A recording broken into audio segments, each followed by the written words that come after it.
So Xiaomi makes phones which are just incredible value for money, but I think that most of these devices are kind of held back by MIUI, especially on the lower end. Now I have used MIUI a lot and I like many things about it, but it is just too different from stock Android or any of its skins, and for power users there are big learning curves, and while its features are great, it's just a more complicated experience. But when they partner with Google with their Android One program, the result is some very good hardware for the money with their best software available, and that is what the Mi A2 is. Hey guys, I am Siddharth and let's talk about the Mi A2 in this video.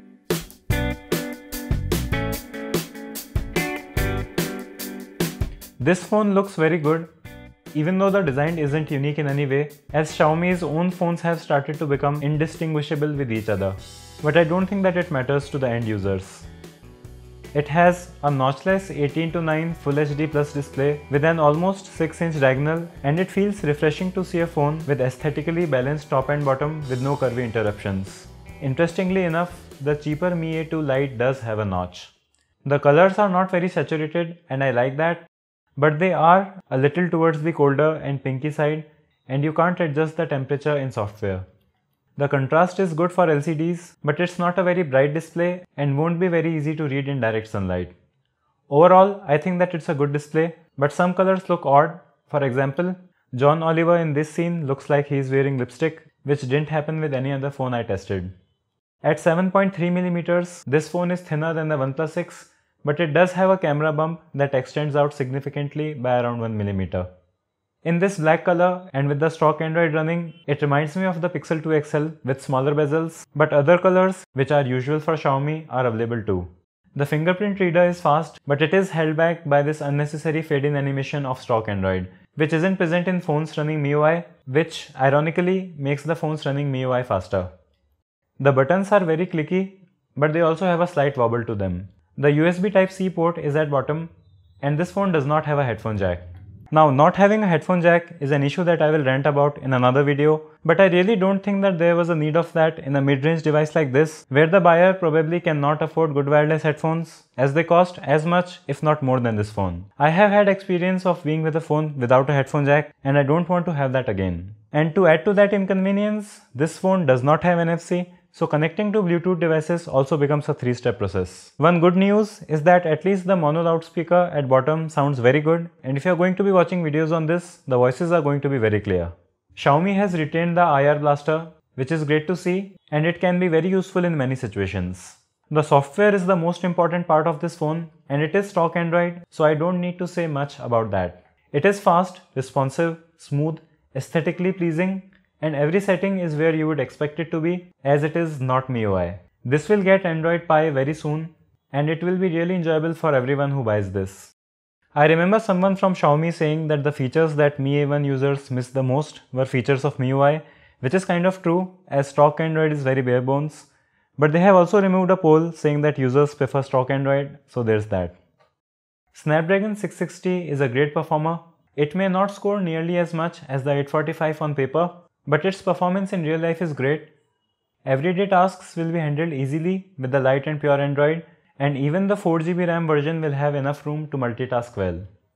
Gaming performance is also great with Adreno 512, and it can play graphically intense games smoothly, though the frame rates may not be the highest at all times.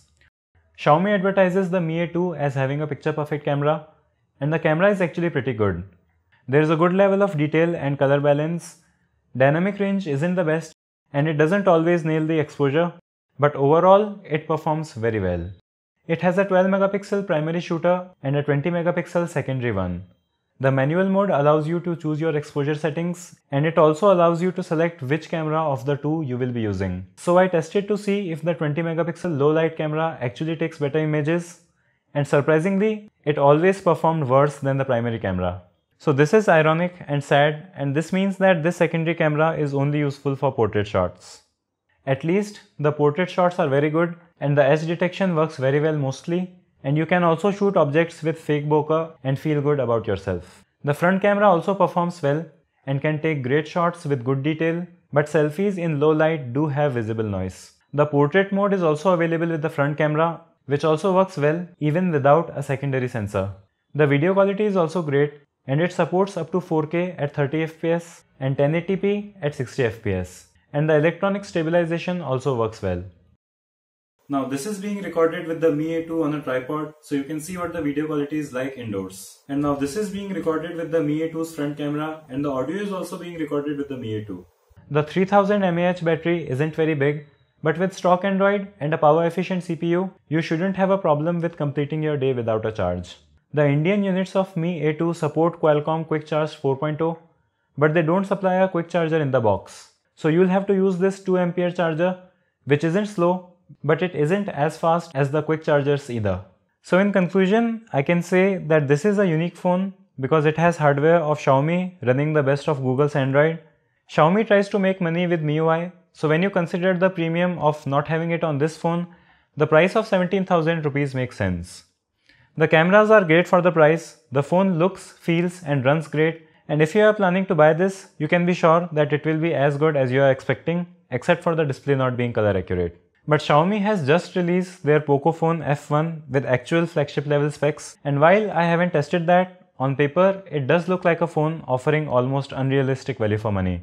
And if you are planning to buy this, spending some more could give you a Snapdragon 845. And while the Pocophone doesn't run stock Android, I can assure you that the development support on XDA is going to be really great, and you will be able to install stock Android and near to stock Android ROMs. So I am sure that that phone is going to cannibalize a lot of sales for the Mi A2. So that's it for now. Thanks for watching, subscribe if you like this video, and I'll see you in the next one.